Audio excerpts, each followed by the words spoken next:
Bon matin les amis, bon matin tout le monde. J'espère que tout le monde va bien ce matin.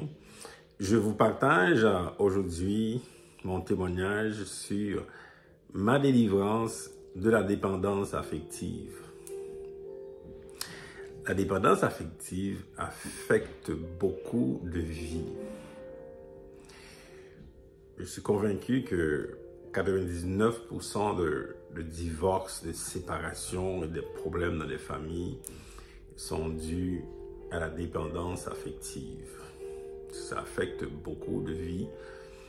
Évidemment, il y a plusieurs niveaux de dépendance affective, mais fondamentalement, la dépendance affective, c'est une faiblesse au niveau de l'âme. C'est une faiblesse au niveau de l'âme.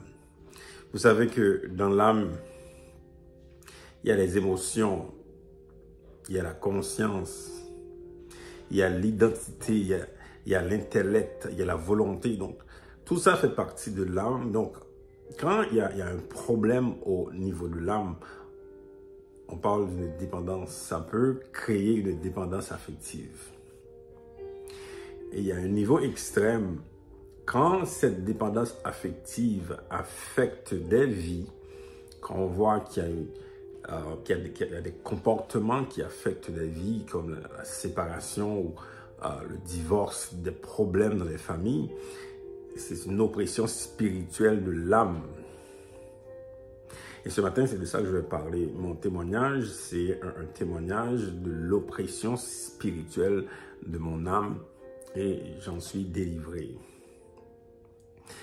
Mais ça commence pas comme ça. C'est quelque chose qui a commencé même dans ma jeunesse, dans mon enfance, je dirais. Moi, dans ma famille, dès le départ, était divisée. Né dans une famille divisée. Très jeune, mes parents étaient séparés. Et donc, j'ai connu beaucoup de bouleversements dans ma vie, au niveau de ma jeunesse, de mon enfance surtout, là. Je me souviens, j'ai eu des contacts sexuels très jeunes. Vraiment, j'étais très jeune quand j'ai eu des contacts sexuels. Mais j'étais chrétien. Donc, comme j'étais à l'église, j'étais chrétien, j'avais une crainte pour Dieu. Je n'étais pas quelqu'un qui me laissait aller, là, qui faisait n'importe quoi. Malgré j'avais une forte tentation ou un fort désir de faire des choses, je ne voulais pas parce que j'avais la crainte de Dieu. J'étais à l'église, c'est pour ça que c'est important d'avoir une communauté. Donc j'étais à l'église, j'étais quelqu'un qui aimait Dieu et Dieu me bénissait. J'étais un homme béni par Dieu, donc je pouvais aller à l'école, je pouvais réussir.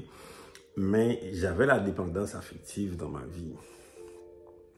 À un moment donné, la dépendance affective s'est déclarée comme de façon évidente. À l'âge de 24 ans précisément, j'étais à l'université, je terminais mes études d'ingénieur. C'est là que ça a commencé et ça a dérapé à partir de 24 ans. J'ai eu je vous le dis là, j'ai eu des comportements qui sont très inadéquats. J'étais encore chrétien, j'aimais le Seigneur et j'ai toujours aimé le Seigneur, mais j'ai eu des comportements surtout sexuels inadéquats. Et la dépendance affective, là, ça a duré environ, comme je dirais, en termes de comportement, ça a duré environ 14 ans de ma vie. 14 ans, j'étais vraiment entre deux mondes. J'aimais Dieu, mais j'aimais autre chose. Donc, la dépendance affective affectait ma vie de plusieurs façons. Ça affectait d'abord mes relations, la relation avec Dieu, évidemment, parce que, bon, même si je pouvais être à l'église, mais j'avais pas vraiment, la présence de Dieu n'était pas dans ma vie, j'étais juste là comme un religieux. Et ça affectait aussi les relations autour de moi, avec ma femme et puis d'autres personnes aussi. Donc, la dépendance affective m'affectait beaucoup. Ça affectait aussi même ma carrière, ça affectait mes finances. Je travaillais, mais j'avais pas d'argent. Parce que quand vous voyez les gens qui dépensent, là, qui n'ont pas beaucoup de jugement, parce que la dépendance affective affecte beaucoup le jugement. On peut dépenser n'importe quoi, on peut commencer n'importe quoi, commencer une entreprise, on gaspille de l'argent. Donc, c'est des choses vraiment qui sont vraiment très sérieuses. Mais moi, j'étais fonctionnel pareil. J'étais un homme très raisonnable, donc je travaillais, évidemment, je bâtissais ma vie, là. Mais la dépendance affective m'affectait surtout quand il y a une crise. Et c'est là maintenant qu'il faut comprendre réellement c'est quoi la dépendance affective, surtout l'oppression spirituelle de l'âme. C'est quand il y a une crise. Et quand il y a une crise, c'est quoi la décision aussi que je prenais? C'est là qu'il faut comprendre, parce qu'il y a des gens qui sont fonctionnels, là, qui me regardent, là, qui sont fonctionnels, qui travaillent, qui ont leur famille, qui font des trucs normaux, là, comme si on peut pas dire qu'ils sont dysfonctionnels. C'est des gens qui font les choses naturellement, qui travaillent, qui ont une famille, tout ça. Mais c'est quand il y a une crise, moi c'est ça surtout qui m'affectait au moment d'une crise, au moment d'une discussion avec ma femme ou une mésentente dans quelque chose. Alors c'est quoi la décision que je prenais par la suite de cette crise? Et c'est ça maintenant qui causait beaucoup de problèmes dans ma vie. Et ça là, je peux vous dire, là, j'ai eu des comportements complètement inadéquats là, malgré j'étais un homme sage entre guillemets. Mais j'ai eu des comportements totalement inadéquats à cause de la crise. Je ne savais pas comment gérer la crise. Donc, mais la crise était là, mais je ne comprenais pas non plus. Je ne comprenais pas pourquoi j'avais de tels comportements, parce que j'avais une oppression spirituelle de mon âme. À un moment donné, j'étais à l'église. Je priais du Seigneur, aide-moi. Je disais au Seigneur de m'aider parce que je veux vivre bien, je veux arrêter de faire ces choses, mais je n'arrivais pas. C'est la première fois de ma vie, j'entendais la voix de Dieu. Il m'a dit, m'as-tu promis? Il voulait que je fasse une promesse d'arrêter.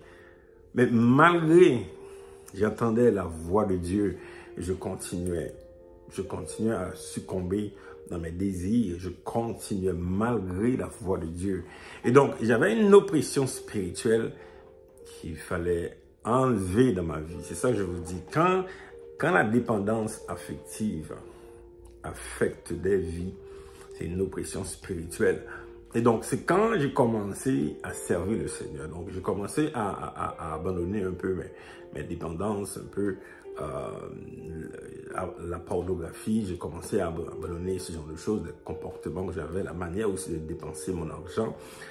J'ai commencé à ne plus sortir parce que des fois, moi, je pouvais aller à l'église le dimanche, je pouvais aller dans un club, dans un bar le samedi, et puis dimanche dans un club. Moi, j'étais comme ça, dimanche à l'église, pardon. Donc, j'étais comme ça là, pendant des années, là, vous voyez. Donc, j'ai commencé à abandonner ce genre de comportement, à sortir, à aller voir, à peine à faire des choses bizarres. Donc, quand j'ai commencé à mettre ma vie en règle, c'est là que le Seigneur est venu. Et précisément quand j'ai commencé à servir le Seigneur, c'est là qu'il est venu dans un rêve. Dans un rêve, je voyais quelqu'un qui venait, qui essayait d'arracher quelque chose de ma bouche. Comme ça, là. Et c'était vraiment compliqué. La personne essayait d'arracher quelque chose. Et puis, à un moment donné, elle a sorti quelque chose de ma bouche. Elle m'a montré c'est quoi. Vous savez, c'est quoi? C'est l'attache pour cheveux des femmes. Vous savez, les femmes, elles portent souvent une attache pour les cheveux. C'est ça que j'avais en moi. C'est ça l'oppression spirituelle de mon âme. Le Seigneur l'a enlevé. Depuis lors, c'est parti. Depuis lors, j'ai plus ce désir d'aller vers les femmes là. Je n'ai plus ce désir de gaspiller mon argent ou de faire de mauvaises décisions. Je n'ai plus ce désir d'avoir l'attention de quelqu'un, que quelqu'un doit m'aimer ou m'apprécier. Je n'ai plus ce désir de peu importe le rejet, peu importe ce que quelqu'un me fait là, n'a aucun effet sur moi. Vous comprenez? C'est la dépendance affective. J'avais une oppression spirituelle de mon âme. Le Seigneur l'a enlevé. Et voilà les amis, ça a totalement changé ma vie. Totalement changé ma vie. Et je sais aujourd'hui que je vis la vie abondante. Je n'ai absolument aucune dépendance parce que la dépendance affective cause aussi d'autres dépendances. Il y a des gens qui me regardent aujourd'hui qui sont en train de lutter avec la dépendance affective et ça affecte ta vie, ça affecte ta famille et tu veux bien faire, mais comme c'est quelque chose qui affecte, qui oppresse ton âme, donc ça modifie ta volonté aussi. Alors c'est le temps pour toi de regarder, c'est le temps pour toi maintenant de te dire, ok, je veux être délivré de la dépendance affective, de chercher le Seigneur. C'est ça que je faisais. J'aimais le Seigneur, j'aimais Jésus-Christ, je le cherchais. Et c'est lui qui est venu, qui m'a délivré de la dépendance affective. Aujourd'hui, je vis bien, je vis beaucoup mieux. Ma famille va très bien. Le Seigneur nous a bénis, donc je vis la vie abondante, cette vie promise par Jésus-Christ, selon Jean 10, verset 10. Alors voilà, soyez bénis et bonne journée.